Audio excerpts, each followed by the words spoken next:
pencher pour l'instant sur le Sauvignon et le Mentou blanchet qui est servi sur le premier buffet. Hein, que vous sachiez, si vous n'arrivez pas à accéder par l'intérieur, vous passez par l'extérieur. Et vous, le tour du comme vous savez faire, et accompagné du maquis végétal. La volée, la volée, ohé,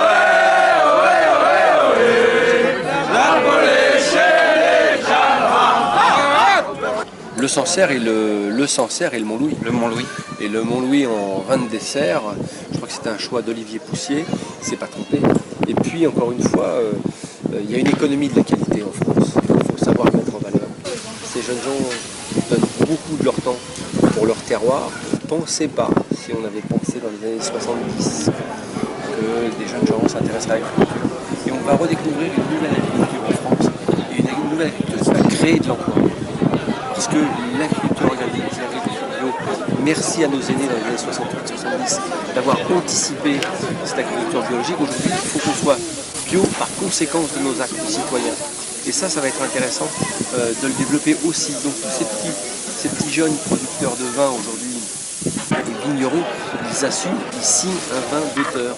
Or qu'il y a quelques années, on aurait rangé les vins noirs dans les petits vins de comptoir totalement inintéressants pour des types qui se saoulaient la gueule sur des zingues.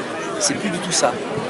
Ils se sont appropriés ce terroir, ils ne l'ont pas banalisé, ils en font ce qu'il est aujourd'hui. C'est ça qui est extraordinaire. On est reçu compagnon, on est compagnon toute sa vie.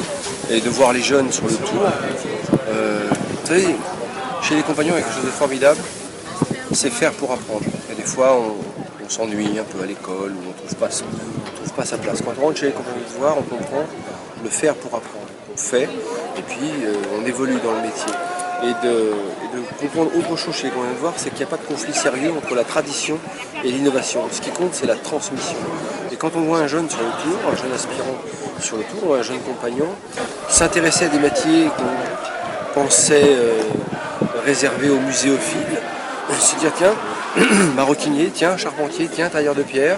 Alors évidemment, on peut symboliser le tailleur de pierre et le charpentier au travers de cette cathédrale.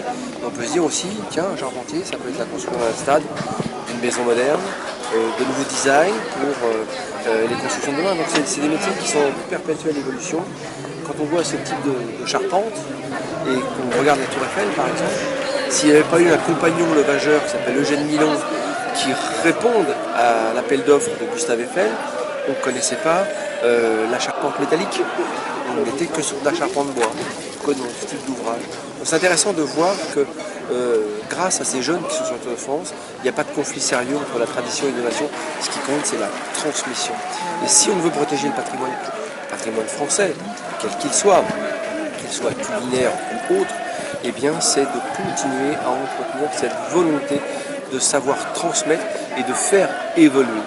Bien sûr qu'aujourd'hui, quand on cheville une charpente, je suppose qu'on la cheville plus comme on la chevillait au XIVe, au XVe ou au XVIe siècle. Mais ça a encore du sens de comprendre pourquoi il faisait comme ça.